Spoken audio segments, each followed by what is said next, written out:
다시 이루어져서 윤 대통령이 공수처로 가게 된다면, 체포가 실제로 이루어진다면 남은 절차는 뭐죠? 네, 수사를 하는 겁니다. 수사의 개시에 따라서 피의자 신문 절차가 진행될 것이고 윤 대통령에게 공조본이 준비한 질문사항 100페이지, 100개 이상, 200페이지 이 이야기가 나오고 있는데요. 이 질문을 하나하나 하면서 그에 대한 입장, 자백 여부를 확인하는 절차를 거치게 될 것입니다. 조사 이후에는 이 신문을 확인하는 조서로 확인하는 절차를 거치고 거기에 대해서 인장이나 도장을 찍는 절차를 거치게 될 것으로 예상이 되는데요.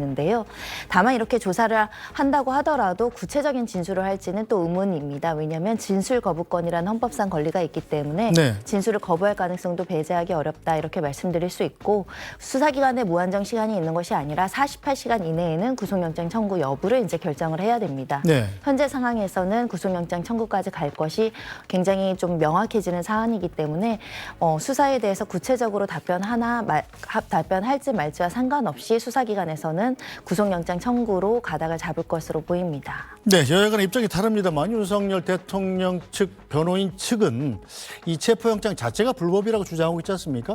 어느 쪽 말이 맞는 겁니까? 일단 수사기관에 그 점에 대해서 조언을 드리고 싶습니다. 세 가지를 지적을 하죠. 체포영장과 관련해서도 수사의 주체가 공수처가 맞느냐라는 주장을 하고 있는 것이고 두 번째로는 왜 중앙지방법원 관할이 아니라 서부지방법원에 했느냐.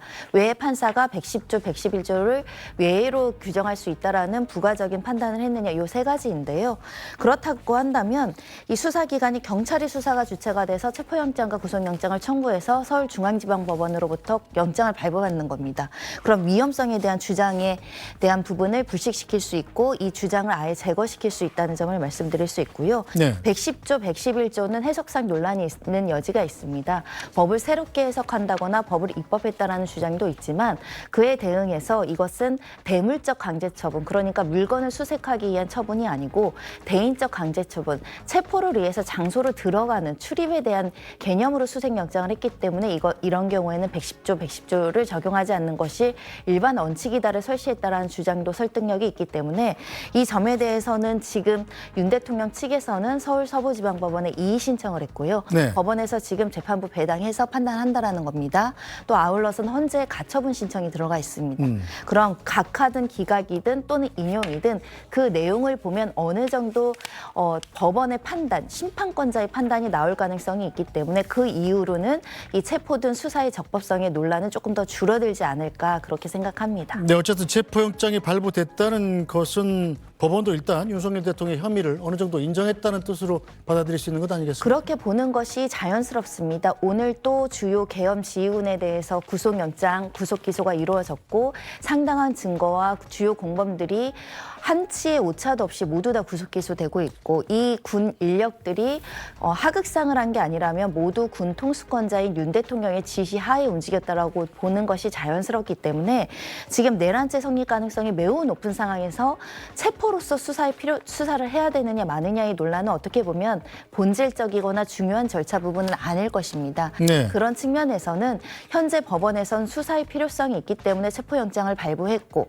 이 군사상 비밀 장소라고 하더라도 윤 대통령이 나와서 수사받는 것이 우리 헌정사에 굉장히 중요한 요소이기 때문에 발부된 영장을 집행하는 과정이었는데도 불구하고 경호처와 경기부대가 이렇게 어떻게 보면 무력까지 사용하면서 이렇게 행사를 방해했다는 것은 또 다른 논란을 야기할 수밖에 없는 상황이고요. 무력이라고 이야기하는 것은 우리가 보지는 못했는데 일부 보도에 따르면 몸싸움이 있었다. 그래서 안전에 대한 우려가 있었다라는 보도를 보면 공무집행을 방해하는 부분까지 이른 거 아닌가라고 조심스럽게 추단해 볼 수 있을 것 같습니다.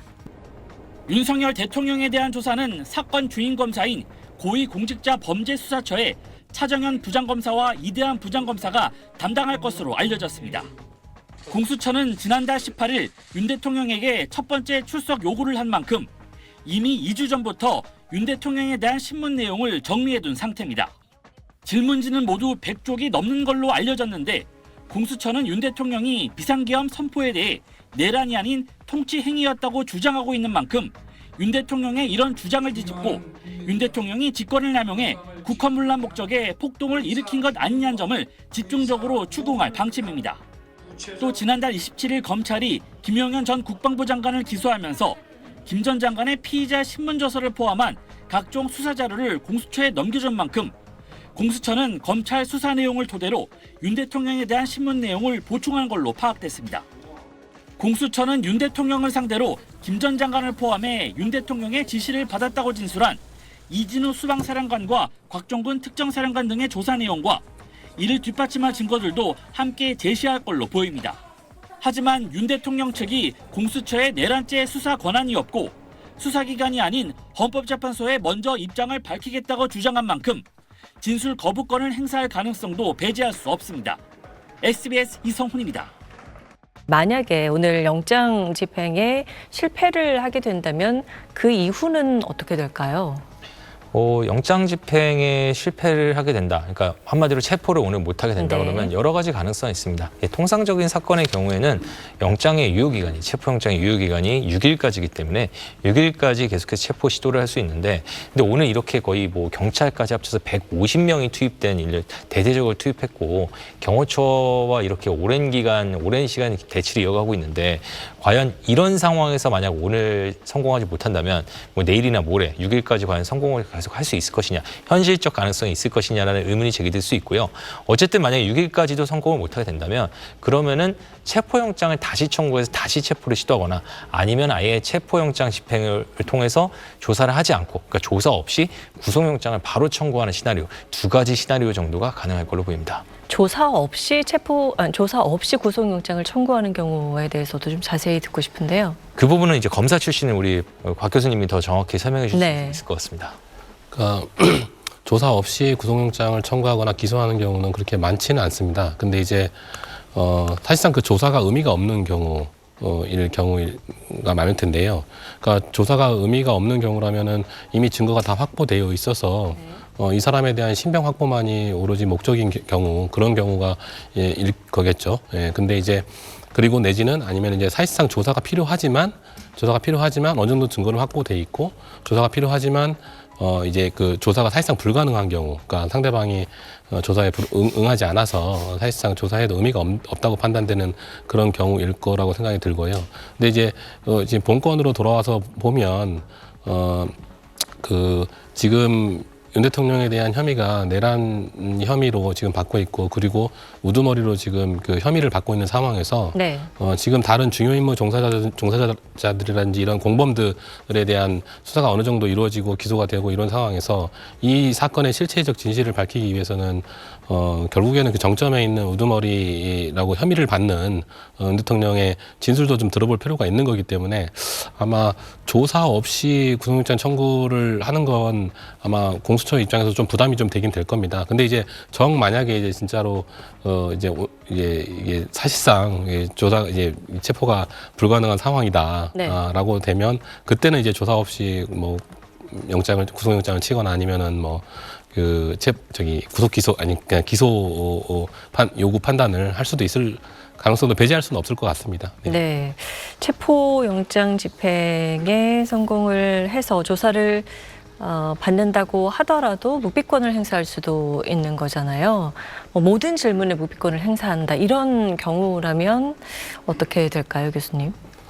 그러니까 진술 거부권이죠. 네. 그러니까 진술 거부권을 일반적으로 이제 조사를 시작하기 전에 진술 거부권을 고지를 합니다. 그러면 이제 상대방 입장에서 판단을 해서 나는 이제 오늘 진술 아예 거부해야 되겠다라고 판단하면 진술 거부하겠습니다라고 얘기를 하면 일반적으로 이제 조사한 사람 입장에서는 상대방이 조사받는 사람이 진술 거부권을 행사하겠구나.